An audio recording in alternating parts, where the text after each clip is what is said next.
How y'all doing? This is Rob Burnham here, Preacher Man R&B, and this is another episode of Retroland Comics. It's time to do another movie reviews, and before I get into movie reviews, if y'all haven't known, I am now sponsored by W Energy, and if y'all want to get some, go to w.gg, and whenever you go to checkout to make your purchase, you can type in Retroland Comics in the discount code part, and you can get a 10% discount.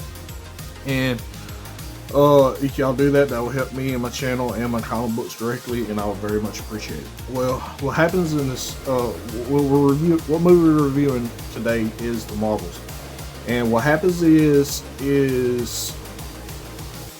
there's this villain that has the other bangle of Miss Marvel, and she's using it to tear holes in time space. If you know about the Marvel universe, in space they have these like little portals they go through to travel through space, and this woman who is a Kree is messing this up because of the bangle she has, and it's the other bangle of Miss Marvel. So what happens is this is also affecting Miss Marvel's powers, Captain Marvel's powers, and Monica Rambeau's powers.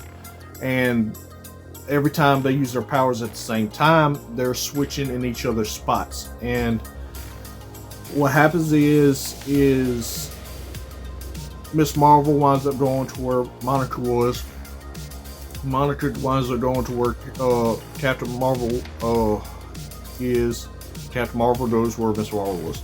And then they finally meet up and at Sword headquarters or whatever, and they find out what they have to do. Come to find out, the Kree woman that's doing this, the reason she's doing this is because she's trying to save her home planet, because Captain Marvel pretty much destroyed it on accident because she was trying to stop the Kree AI, and in doing so, she pretty much almost destroyed the Kree home planet. Almost destroyed the Kree home planet, where they're in a drought, you can't breathe the air there, it's a whole thing.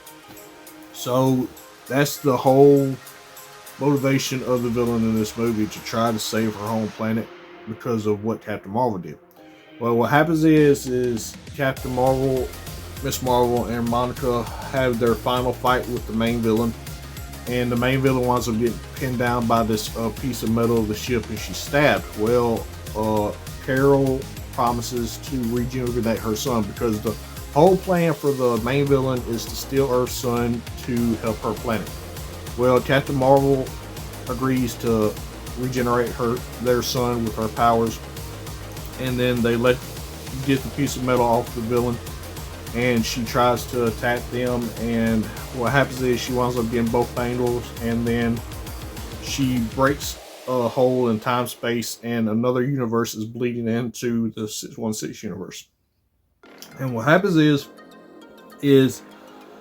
when the villain does this, she winds up disintegrating, and Captain Marvel gets both the bangles, gives them to Miss Marvel.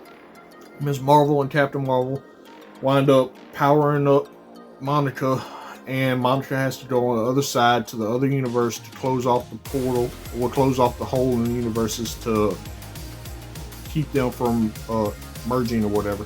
And in doing so, Monica winds up getting trapped in the other universe, and Captain Marvel winds up rejuvenating Hala's son, and Hala is the home planet of the Kree. And after this, for the post-credit scenes, we see Miss Marvel building up the new Avengers team, so let's see what happens to that. Also, Monica is, like I said, in the other universe. We don't know what universe this is, but in this universe, the X-Men are prominent. We see Beast, we see Binary, who is a variant of Monica's mother, and Binary asks Monica who she is and is trying to figure out what's going on. And other than that, that's all that really happened. My thoughts on this movie: I like the concept of the switching, and I like how they dealt with this. I've heard mixed reviews on this movie. I actually kind of enjoyed the movie. It was pretty cool. But I love all Marvel movies, and it's probably a bias of mine, but it really wasn't that bad to me. And I love that they show Beast in the post-credit scenes, and I can't wait till we see more of the X-Men with the Deadpool movie that's about to be coming out. But other than that, that's all I really got. As always, Rob Burnham, make here, Preacher Man R&B sign out. Guys, GG Austin. It's been another episode of Retro Line Comments. See you next time.